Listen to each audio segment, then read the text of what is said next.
Delhi NCR में गंभीर श्रेणी में पॉल्यूशन लेवल है। कई जगहों पर 400 से ज्यादा एयर क्वालिटी इंडेक्स है। 30 से ज्यादा इलाकों में AQI 300 से 400 के बीच पहुंच चुका है।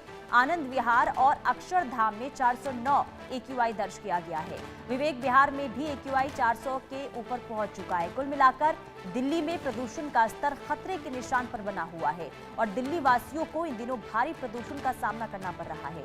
केंद्रीय प्रदूषण नियंत्रण बोर्ड के अनुसार आनंद विहार का एयर क्वालिटी इंडेक्स 409 दर्ज किया गया है, जो गंभीर श्रेणी में आता है।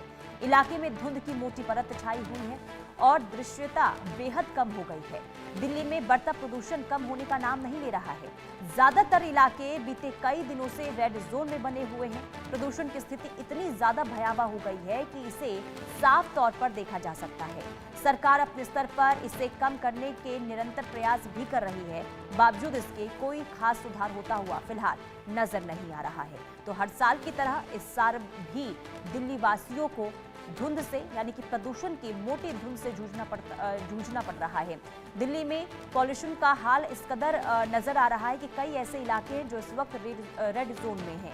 खास करके आनंद विहार की बात करें तो यहाँ पर AQI जो है वो 400 के पार पहुंच चुका है। ऐसे में लोगों में काफ़ी परेशानी बनी हुई है। लोग काफ़ी चिंतित नजर आ रहे हैं। वजह यह है कि लोगों को घरों से बाहर निकलना पड़ रहा है, ऑफिस दफ्तर जाना पड़ता है, जिस वजह से उन्हें इन पॉल्यूशन का सामना करना पड़ता है। लोगों को डर है कि कहीं ये जो पॉल्यूशन है कई ज़्यादा बीमारियां लेकर ना आए। खास करके जो बुजुर्ग हैं, जो बच्चे हैं, उन्हें सबसे ज़्यादा खतरा इस पॉल्यूशन की वजह से बना हुआ है। तो दूषित इस वक्त दिल्ली NCR की आबो हवा नजर आ रही है और लोगों को ये प्रदूषण जो है वो काफी डराता हुआ नजर आ रहा है। आनंद विहार और अक्षरधाम की स्थिति बेहद खराब है क्योंकि 409 यहाँ पर AQI दर्ज किया गया है।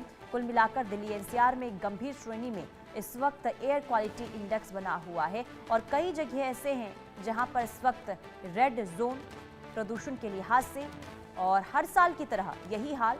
हालांकि बार बार देखिए सरकारें जरूर बदलती रही है और पॉल्यूशन को लेकर बातें भी कही जाती है कि हम पॉल्यूशन में सुधार लाएंगे, लेकिन इसके बावजूद भी सरकारें भले ही बदली हो, लेकिन दिल्ली NCR की परेशानी अभी भी बरकरार है। गुलशन ग्रोवर हमारे संवाददाता तमाम जानकारी के साथ जुड़ चुके हैं। गुलशन, गुरुग्राम में क्या स्थिति बनी हुई है? AQI कितना दर्ज किया गया है? वहां पर क्या हाल है, क्या अपडेट? देखिए, फिलहाल एयर क्वालिटी इंडेक्स इस समय 333 दर्ज किया जा रहा है, जो कि मैं आपको एक स्क्रीन भी दिखा दूं। जो पीछे LED स्क्रीन लगी हुई है उसके माध्यम से यहाँ पर आप साफ तौर से देख सकते हैं कि इस समय जो AQI है वो 333 इस समय दर्ज किया जा रहा है, जो कि पुअर, इस समय वेरी पुअर कंडीशन में है। PM 2.5 174 है, जबकि PM10 जो है वो 333 है। इस तरह की स्क्रीन जो है वो गुड़गांव में लगभग 10 जगह लगी हुई हैं, ताकि लोगों को भी ये जानकारी मिल सके कि जो इस समय गुड़गांव का एयर क्वालिटी इंडेक्स है वो किस तरह जो है बढ़ता हुआ दिखाई दे रहा है। सुबह की ये तस्वीरें हैं। आसमान इस समय आप देख सकते हैं कि पूरी तरह से सफेद चादर से इस समय ढका हुआ है, क्योंकि गुड़गांव में इस समय हम ये देख रहे हैं कि आप ये तस्वीर साफ तौर से देख सकते हैं कि ये सर्दी जरूर शुरू हो गई है, लेकिन ये ठंड नहीं है। जिस तरह फोग हम कहते हैं, सर्दी में जब फोग शुरू होता है तो ये फोग नहीं है, धुआं है, या ये जहरीला धुआं है जो लोगों की सांसों पर भारी पड़ रहा है। हालांकि Gurgaon cyber city, millennium city के नाम से जाना जाता है, लेकिन यहाँ की आबो हवा इस समय पूरी तरह से जहरीली हो चुकी है, क्योंकि गुड़गांव का इस समय एयर क्वालिटी इंडेक्स जो कि बड़े ही खतरनाक दृष्टि में जो है वो दर्ज किया जा रहा है। इस समय 333 इस समय एयर क्वालिटी इंडेक्स जो कि दर्ज किया जा रहा है, जो कि बेहद खतरनाक है।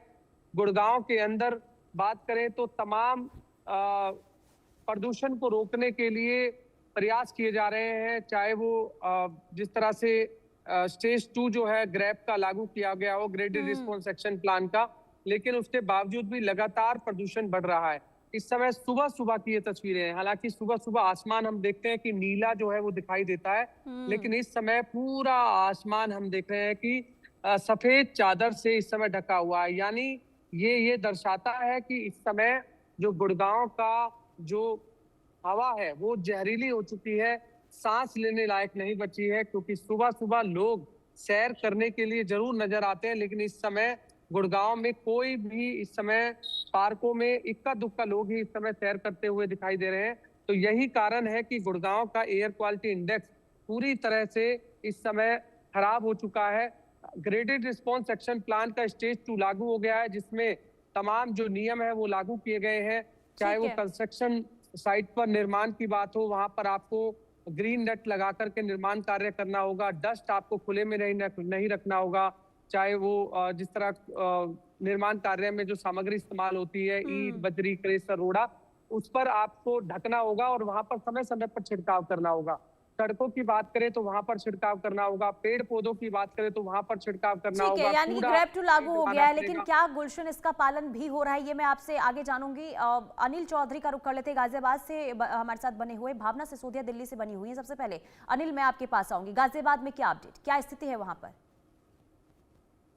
देखिए, सुधार तो मुझे नहीं लग रहा है, क्योंकि बीते कल से लगातार पोल्यूशन का जो स्तर है बेहद खराब श्रेणी में दर्ज किया जा रहा है। क्योंकि चारों तरफ जो तस्वीरें वो दिख रही हैं, सिर्फ और सिर्फ धुंध और जो धुएं की काली चादर है वो कहीं ना कहीं आज भी दिखाई दे रही है।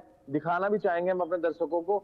आप देख सकते हैं जो ऊंची ऊंची इमारतें आपको दिख रही हैं, ये नेशनल हाईवे 9 है इस वक्त, और इसको कनेक्ट करने वाली सड़क है। और जो ऊंची ऊंची इमारतें इसके पास में बनी हुई हैं वो आप देखेंगे बिल्कुल धुंधली सी दिखाई दे रही हैं।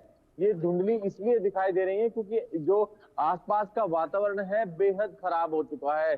जो काला धुआं है उसने अपने आगोश में पूरे गाजियाबाद को ले लिया है। इसी तरीके की जो तस्वीरें हैं पूरे गाजियाबाद में दिखाई दे रही हैं।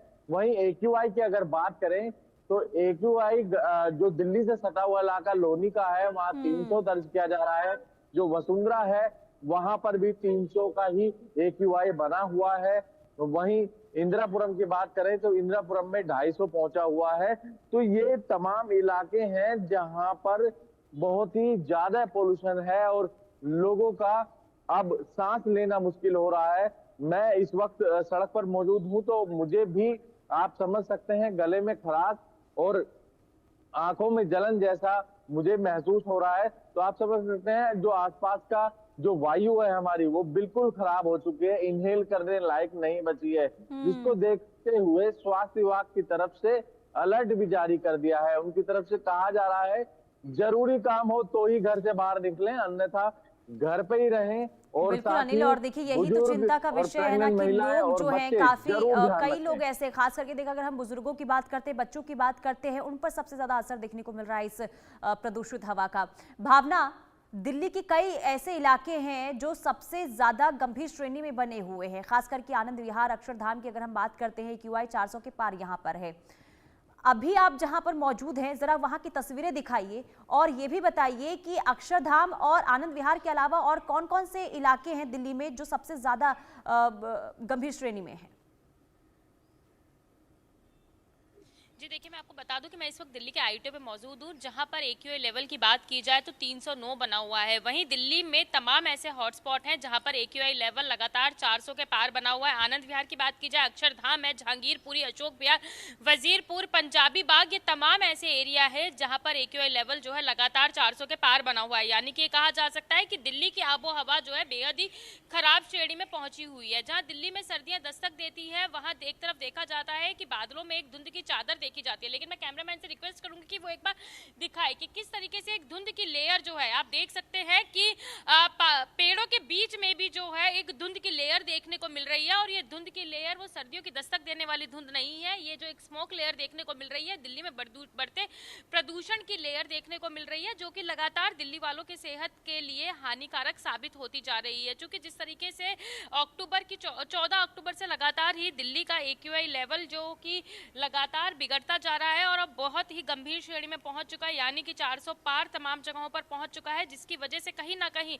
अब लोगों को परेशानी होती नजर आ रही है। अस्थमैटिक पेशेंट के लिए बढ़ता पॉल्यूशन लगातार खतरा बनता जा रहा है, तो वहीं प्रेग्नेंट महिलाएं और साथ ही साथ बच्चों और बुजुर्गों के लिए भी लगातार ये AQI लेवल जो है खतरा साबित होता जा रहा है, जिसको लेकर एक्सपर्ट्स भी लगातार ये एडवाइजरी देते हुए नजर आ रहे हैं कि घर से बाहर निकलते हैं तो मास्क का इस्तेमाल जरूर करें।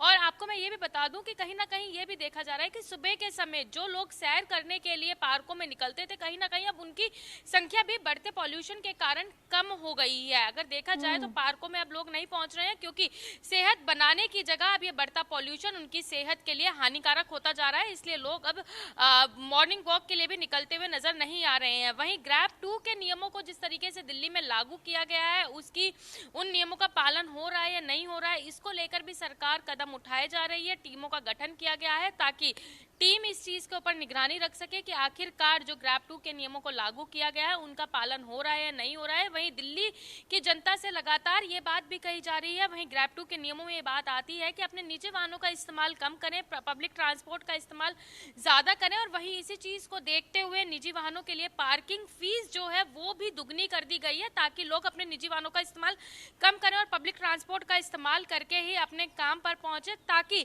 प्रदूषण कम करने में कहीं ना कहीं जो व्हीकल्स का पॉल्यूशन सबसे ज्यादा देखा जाता है वो थोड़ी मात्रा में कम हो। चूंकि अगर निजी वाहनों का कम इस्तेमाल होगा तो कहीं ना कहीं प्रदूषण भी जो है उसमें थोड़ी सी गिरावट जरूर दर्ज की जा सकती है। जी भावना, हर साल यही स्थिति बनती है। दिल्ली एनसीआर की अगर हम बात करते हैं, ग्रैब 2 लागू कर दिया जाता है, प्राइवेट वाहन है उस पर भी कहीं ना कहीं रोक लगाने की पूरी कोशिश की जाती है ताकि लोग जो है पब्लिक ट्रांसपोर्ट यूज करें। लेकिन आखिर कब तक, और हर साल ये स्थिति देखने को मिलती है, लेकिन आखिर कोई इसका समाधान निकालता हुआ नजर क्यों नहीं आता है? खास करके देखिए, सरकारें बदली और जो नई सरकार आई है, लेकिन नई सरकार आने के बावजूद भी प्रदूषण में किसी भी तरीके से कोई कमी नजर नहीं आई है। आर्टिफिशियल रेन की भी बात कही गई, हालांकि देखिए आर्टिफिशियल रेन भी नहीं हो पाई है। इस वजह से दिल्ली में जो स्थिति लगातार बिगड़ती हुई नजर आती है, इसका जिम्मेदार आखिर है कौन?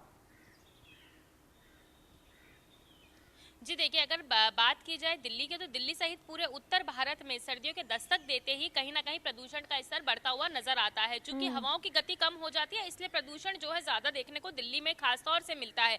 इसको लेकर अगर पहले की सरकार की बात की जाए, तो जब पहले की सरकार तमाम नियमों का पालन करती थी, रेड लाइट ऑन, गाड़ी ऑफ, विंटर एक्शन प्लान को लागू किया जाता था, कंस्ट्रक्शन साइट्स पर निगरानी रखी जाती थी। वहीं सर्दियों के दस्तक देते ही यानी कि 1 अक्टूबर से ही दिल्ली की सड़कों पर sweeping machine, water sprinkling machine हर तरीके से जो है देखने को मिलती थी। वहीं अगर इस नई सरकार की बात की जाए, तो कहीं ना कहीं देखा जाए तो इस सरकार को अब विपक्ष जो है अब घेरता हुआ नजर आ रहा है। क्योंकि अगर देखा जाए तो जहां विंटर एक्शन प्लान 15 दिन बाद ऐलान किया गया, लेकिन अगर ग्राउंड पर देखा जाए तो अमल होता हुआ बहुत ही कम नजर आ रहा है। ये बात बिल्कुल सही है कि कहीं ना कहीं प्रदूषण को रोकने के लिए दिल्ली की मुख्यमंत्री रेखा गुप्ता ने तमाम कदम उठाए हैं, लेकिन दिल्ली के बढ़ते प्रदूषण की रोकथाम के लिए जहां पड़ोसी राज्यों का सहयोग बहुत ज्यादा जरूरी हो जाता है, वहीं दिल्ली की जनता का भी सहयोग उतना ज्यादा जरूरी हो जाए जितना कि सरकार ग्राउंड पर काम करती हुई नजर आ रही है। वाटर स्प्रिंकलिंग मशीन तो दिख रही है, कंस्ट्रक्शन साइट्स पर पानी का छिड़काव तो दिख रहा है, लेकिन कहीं ना कहीं नियमों का उल्लंघन जरूर हो रहा है, जिसकी वजह से पॉल्यूशन में गिरावट दर्ज नहीं हो पा रही है,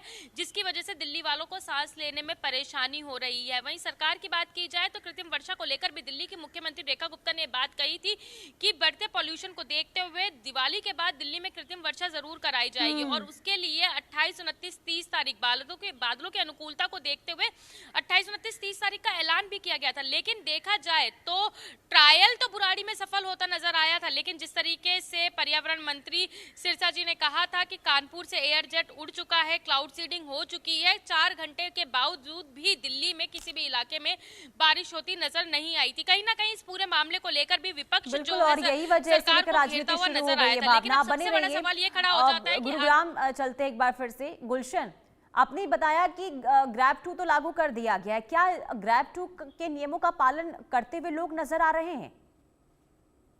देखिए, इस समय ग्रेडेड रिस्पॉन्स एक्शन प्लान का जो स्टेज 2 लागू हुआ है, उसके नियम की पालना की उल्लंघना जरूर नजर आ रही है।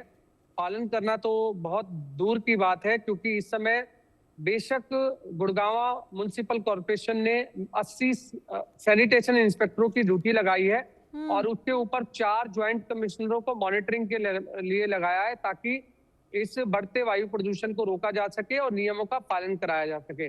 लेकिन कंस्ट्रक्शन साइटों पर निर्माण कार्य जारी है, वहां पर किसी भी तरह का कोई ग्रीन नेट लगाकर इस्तेमाल नहीं किया जा रहा है। खुले में डस्ट इस समय पड़ी नजर आ रही है। ईंट, बजरी, क्रेशर, रोड़ी, जो भी सामग्री इस्तेमाल होती है निर्माण कार्य में, वो हम खुले में देखते हैं। वहां पर किसी भी तरह का कोई छिड़काव नहीं होता है। सड़कों की बात करें, वहां पर कोई भी पानी का छिड़काव नहीं दिखाई दे रहा है। इक्का दुक्का टैंकरों के माध्यम से जरूर पानी का छिड़काव हो रहा है, लेकिन वो खाना पूर्ति जरूर हम कह सकते हैं कि उसे की जा रही है। पेड़ पौधों की बात करें, पेड़ पौधों पर डस्ट इस समय पूरी तरह से नजर आ रही है, यानी कि पेड़ जो कि हरे भरे होने चाहिए, उन पर इस समय मिट्टी नजर आ रही है, पूरी तरह से मिट्टी से ढके हुए हैं। बेशक दिल्ली सरकार ने कृत्रिम बारिश कराने की जो है तैयारी की हो और उस समय आर्टिफिशियल बारिश कराकर ताकि ग्रीन जो हरे भरे पेड़ हैं उनको स्वच्छ किया जा सके, सड़कों को ठीक किया जा सके, लेकिन गुड़गांव की बात करें, गुड़गांव में इस तरह की अभी तक किसी भी तरह की कोई आर्टिफिशियल बारिश कराने की कोई भी तैयारी नहीं है। और ना ग्रैब ही 2 का जो कोई उल्लंघन हो रहा है, आखिर कैसे पालन हो? क्या प्रशासन इसे लेकर निगरानी बरतता हुआ नजर आ रहा है? क्या कार्रवाई हो रही है जो लोग इसका पालन नहीं कर रहे हैं? क्योंकि स्थिति बहुत खराब है और चिंताजनक स्थिति में देखिए दिल्ली एनसीआर के तमाम इलाके बने हुए हैं। देखिए 80 सैनिटेशन इंस्पेक्टर की ड्यूटी तो लगाई है, 4 ज्वाइंट कमिश्नरों को मॉनिटरिंग के भी लिए लगाया है, ताकि देखा जा सके कि धरातल पर जो ग्रैब स्टेज 2 है उसके नियमों का पालन हो रहा है नहीं हो रहा है। लेकिन वो खाना पूर्ति जरूर हो रही है। जैसा मैंने पहले भी कहा कि तमाम जो भी नियम है उनकी उल्लंघना हो रही है, लेकिन लोगों को अब बेहद खुद संभलना होगा, क्योंकि जो सांस लेने में दिक्कत हो रही है वो लोगों को हो रही है, बीमार लोग पड़ रहे हैं, एलर्जी लोगों को हो रही है, खांसी लोगों को हो रही है, जुकाम लोगों को हो रहा है, बुखार लोगों को हो रहा है, अस्थमा लोगों को हो रहा है। तो लोग अगर खुद सतर्क नहीं रहेंगे तो इस बढ़ते वायु प्रदूषण को नहीं रोका जा सकेगा। अब लोगों को खुद जिम्मेदारी समझनी होगी। यदि उनके घर के आसपास कहीं कूड़ा जल रहा है तो वो उसे रोकें। सड़कों पर मिट्टी है तो वहां पर पानी का छिड़काव कर सकते हैं अपने घर के पानी से। जरूरी नहीं है कि टैंकरों के माध्यम से ही पानी का छिड़काव किया जा सके, आप घर के पानी से भी छिड़काव कर सकते हैं। इसके अलावा आपके पेड़ पौधे, सावधान रहने की जरूरत है, क्योंकि असर देखिए खुद पर ही हो रहा है और ऐसे में आप अलर्ट रहेंगे तो आपकी सेहत पर भी इसका असर कम देखने को मिलेगा। बहुत शुक्रिया गुलशन, अनिल और भावना, आप तीनों का बहुत शुक्रिया तमाम जानकारी देने के लिए।